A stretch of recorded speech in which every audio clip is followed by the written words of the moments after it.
What's up, everybody? Welcome back to another episode of the Daily REALIFY, branding your real estate world. And thanks for being here. I'm Nick Baldwin, and I've got Leslie Jackson here. Say hi. Hi, everyone. Today, we're going to talk about something that I love talking about, building your email marketing list, growing and nurturing your real estate leads, contacts, database, data bank, whatever you want to call it. So we're going to uncover some secrets of building a robust email list and understand why it's your most valuable asset and learn the strategies to engage with your audience effectively. Whether you're just starting out or you're a seasoned agent, this is going to offer some actionable insights that are going to elevate your email marketing game. So before setting out to build that list, we got to go over some best practices. So here's a few qualities to shoot for when creating and maintaining an email list. Obviously, the very first thing should be that you want to mute that, Leslie? Yep. The very first thing you need to focus on. Just unmute yourself. The very first thing you need to focus on that's super important is your list needs to be permission-based. I mean, I can't tell you how important that is. Your email list should really consist of people who have willingly and explicitly given consent to receive emails from you. Don't buy a list. Nobody likes to be spammed.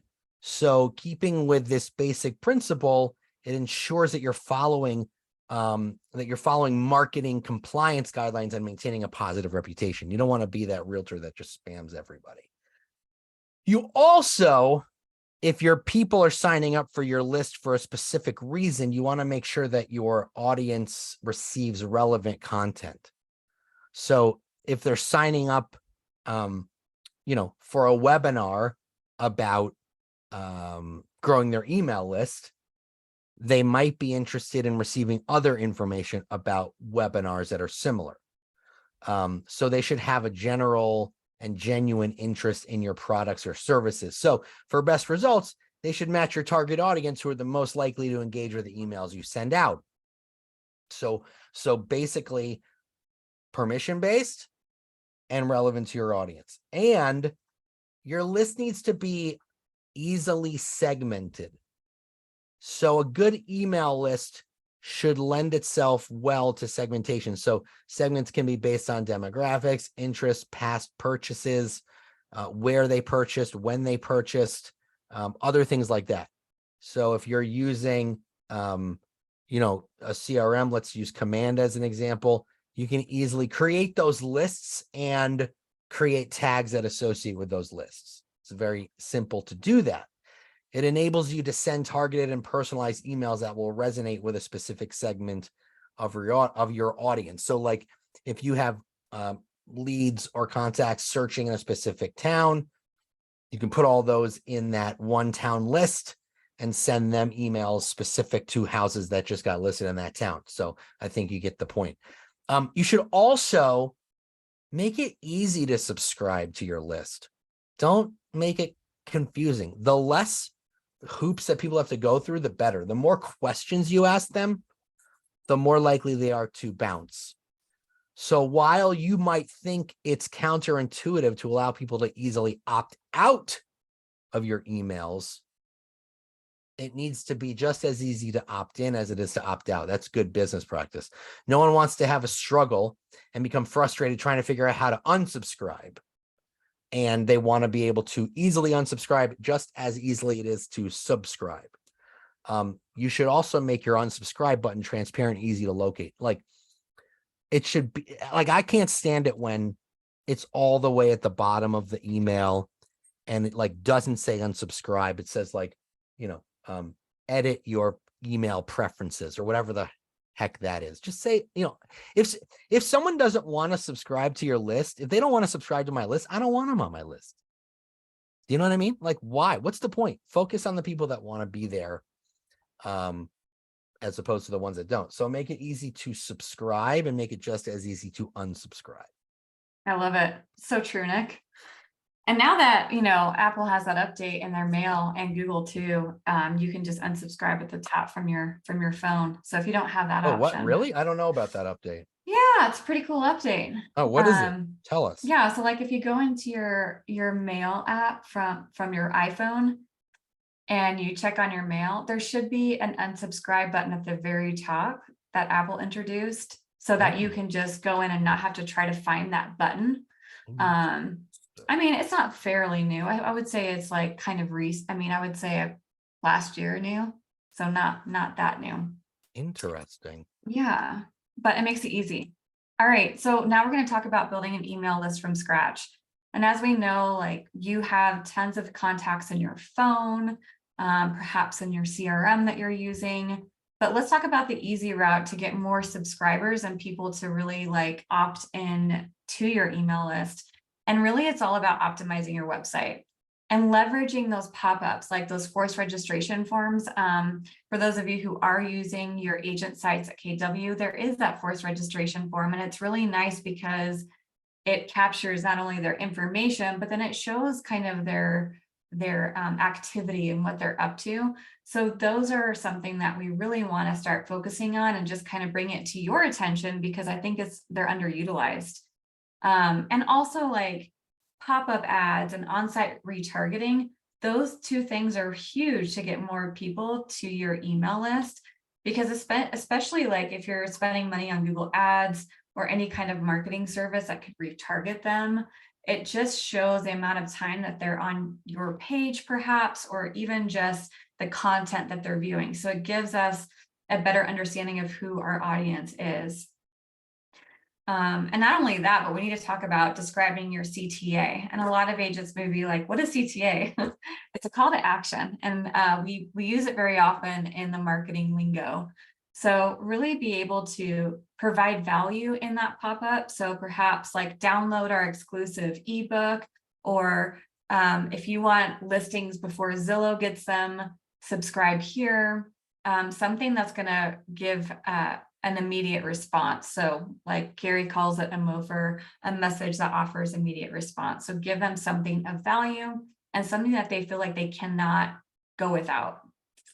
And of course, leverage social media to engage people, to drive them to your sign up page. So as we just discussed building your email from scratch, take a note about those pop-ups, retargeting, and of course, grabbing those links and putting it on your social pages so that you can then blast out to your database as well. And then of course, let's talk about content, engagement, what emails to send. Really, it's all about making it more human more often, like Jason says, and being yourself. So a quick example would be an introduction email with a video. And it doesn't have to be like a super polished video, but something that has good lighting. And again, from your phone or from your desktop camera. Provide local news and events in your emails. Position yourself as a local expert. And also, I'm just going to insert this here. You're the local economist. People want to know what's happening in the market. The more often you give them the updates, the less room for errors, right? Because if we give them intermittent market updates, then we're going to not look as an expert and we're not going to have that room for mistakes, right? Surveys and feedback. Engage your subscribers by asking their opinions on something. Maybe it's something simple like a really awesome fall recipe. I'm into, crock pot recipes and putting a chuck roast on and something that's in the slow cooker, right? Ask them if that's something that interests them or what they think about the recipe, or if they tried it, how was it, right? Just something simple. You know what else is a good idea for that type of stuff? Like Yeah, what else? let's say like everybody has an opinion and they love to share it. Yes. So I would, send out an email asking people what they think of your new listing, right? Like, what do you think Yeah. of, or guess the price?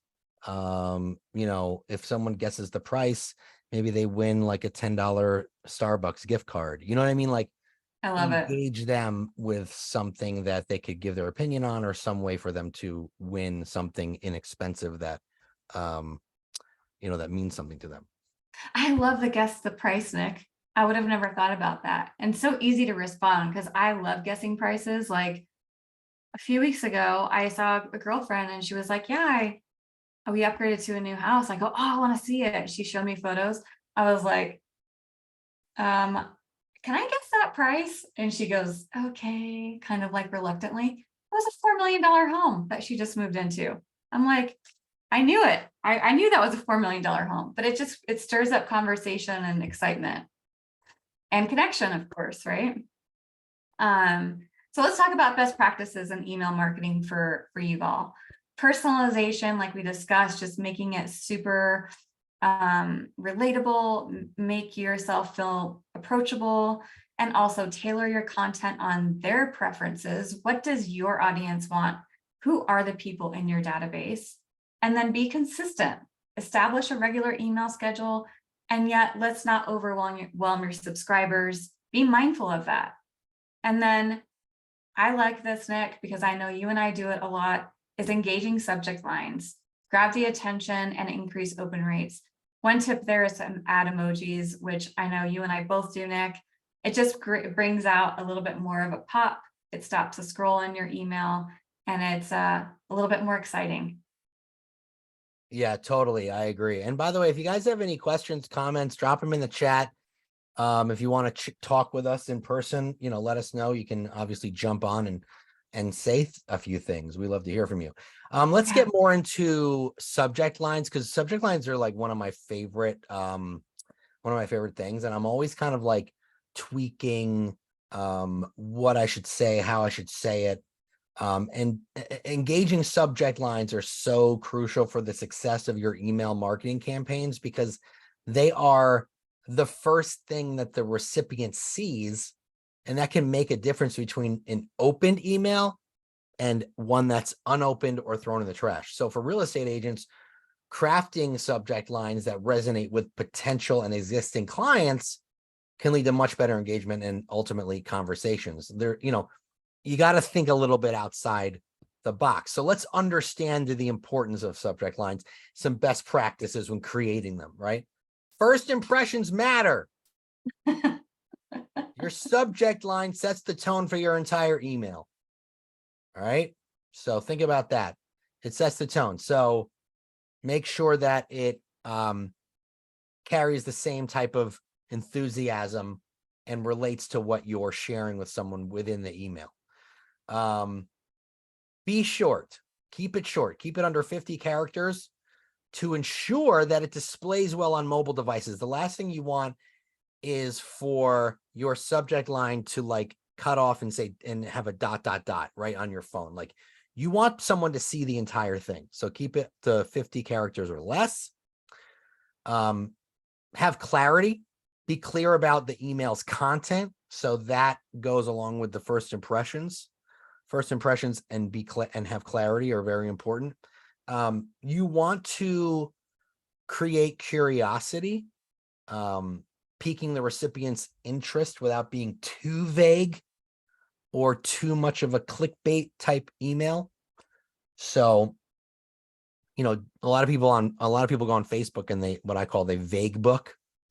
They're like, I have some huge announcement coming up, and I'm not going to tell you what it is yet. Or they're like, oh my God, today was so horrible. I'm not going to tell you what happened, but pray for me. Like, that's, you know what I mean? Like, nobody likes that stuff. So don't be vague. Don't be clickbaity, but pique their interest. Personalize. Use the recipient's name or reference a recent interaction. I always say use the recipient's name. If you can't so a lot of CRMs have the ability to use the recipient. If you're sending a mass email to more than one person, some of the CRMs out there allow you to use what's the word I'm looking for? It's an insert. You know what I mean? Command does it where it says merge fields. Merge field. Yeah. Oh my God. I must have said, I can't believe I forgot what that was. A lot of CRMs have a merge field in the subject line. They definitely have them in the email body. If they have it in the subject line and you're sending a mass email, use the first name merge field. definitely use it in the body. Okay. So that if people who see their first name in an email subject line are more inclined to open it and be relevant. So be relevant. Ensure the subject line is relevant to their needs or interests. Like I said before, if they signed up for a webinar list like you guys, make sure that's what you're sending them. New webinars and webinar replays, things that are consistent with what they signed up for. So let's just go through those real quick. First impressions are important. Keep it short, be clear, keep them curious, personalize it, and be relevant. Love it. And yet we also have to talk about the common pitfalls, right? So let's talk about that. Don't be too salesy. Yeah, we never fall into those pitfalls as realtors. Never. Commission. Yeah. My breath stinks of commission. Commission breath. So being too salesy, of course, that's what we're talking about. Well, we want to promote our services and listings. Let's ensure that our subject lines aren't too pushy or they come across too salesy. And like I mentioned earlier, I love using emojis, but don't overuse them. Be engaging and be relevant to what your subject line is. Too many can make your email look unprofessional. And then again, like Nick said earlier, just don't big book. Like, just be straight to the point. An update. An update is too vague. It doesn't provide any insight. Let's actually just be direct about the update. What kind of update is it? Yeah. So don't say like checking in or, circling back or something like that. You know what I mean? I'm terrible at subject lines. Yeah. I'm just gonna say it. They're fun. I like them. They're fun for me. So anyway, yeah. So don't be too salesy. Don't overuse emojis. One is fine at the beginning of the subject line, but not too many. Don't get crazy. What you got to remember is that the real estate journey is one built on trust and value. So every email that you send is an opportunity to reinforce that trust and offer unparalleled value and position yourself as the go-to expert in your field. So leverage the insights that you learned from today and transform your email strategies and elevate the real estate business to new heights. It all starts with you. The email subject line starts with you. That's all I'll say. Someone in the chat says, any place to find good subject lines? I'm really bad at it. Well, I mean, sure, you could go and you could Google like great subject lines for real estate agents, but like they have to be relevant to what you're selling or what you're sending. Right. Do you know what I mean? So, anybody out there have a subject line for like a new listing or an open house that does well for them? Let us know. Drop it in the chat. But I think like that's a very broad question to ask just because it depends on what you're sending. Well, it's super subjective, right? It's just super subjective. Yeah. So like well, go ahead. Sorry. Well, that's basically why we're adding this content today, is because a lot of people will just overthink the process. And again, just keep it direct. First impressions matter. Be clear. Come from curiosity, make it personalized, etc. And you can watch this replay again to just take more notes if you need to. And that might help drive your subject line for your next email. Like here's an example for an open house, right? Usually open houses are 2 or 3 hours long, right? Yeah. If you have an open house coming up, you could say something like, you only have 3 hours to see this new property. And then that is creating urgency and it's creating curiosity. Oh my God, what? I only have 3 hours to see this new home that is exactly what I'm looking for. And then they open it. It's the open house. Oh my God, I got to get there. You know what I mean? That's not vague. I mean, it's vague, but it's not, but it's also like truth, right? It's truth. It's curiosity. It's urgency. So something along those lines, Yeah. Or like in 3 days, this property debuts or something along those lines. Schedule now.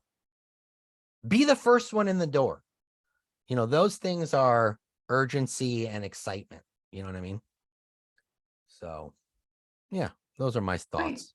Any last minute thoughts? This was a short one, but I think it's a good one. It is a good one. I mean, if I do say so myself. Anybody want to talk to us? Yeah, anyone want to? We're lonely. We need. I we love need when some- people like engage, and We have a couple minutes to, Yeah. shoot the you know what. we'll do that. If not, then fine. Be like that. Yeah. Okay. Well, as Okay. long as you keep. Oh, hey, mom. Roberta. I always have a question. Yes, mom. Good. Go And for it. when Nick was growing up, I had to tell him to Oh, stop here we asking go. questions. There we go. So my question is maybe you have a couple little morsels about the upcoming new websites. Any like inside track? I know it's not part of your. They're launched already. I know, but Where are Leslie, you? are you still doing calls with my mom? not No. at the moment. Well, I mean, Not at the moment. She hasn't reached out yet, but Oh. Okay. Well, Yesterday I was told that what do you want to know? it's How to still do in it? beta. I just wondered how good Oh, they're still ready to go. They? They're good. How It's good not. are they? they're ready to go. I'm going to put my website right here so you can go check it out, Yeah, Roberta. here's mine. Okay. Let me see if I can grab mine. But the biggest thing that people need to know about our new websites is if you had custom pages prior, all of those go away. So you're going to lose your custom pages from your old website if you upgrade to the new one. But the new one is still nice because you can customize it. Like you can customize your featured listings by address, by criteria, almost like a home search. You can also update the blog. Keller Williams is offering like a reoccurring blog that will be rotated on your site, but you could go in and offer your own. What other customization is there? You can add all your testimonials on your new website. So if you can't get a hold of your clients and you do have their testimonials, you can go grab them and copy and paste them in. The new websites also offer open house landing pages. All you have to do is sweet. Yeah, so like all you have to do is go to a listing, head up to the URL, and then / open house.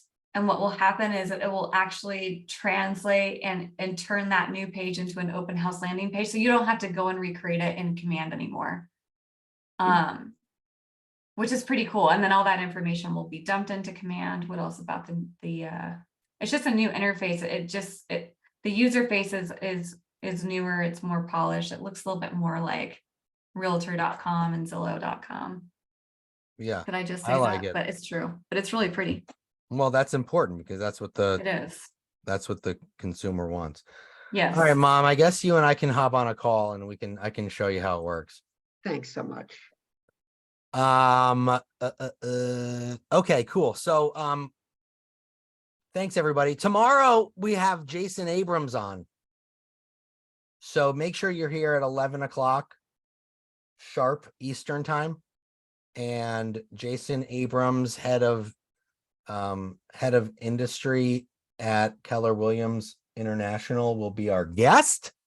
So it's going to be a big one. So make sure you show up, and he'll be That's a talking big about, deal. yeah, we're talking about branding and marketing and all of the good things that are important.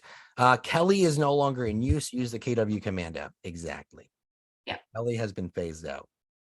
So thanks everybody. Thanks everyone. See you tomorrow. Bye.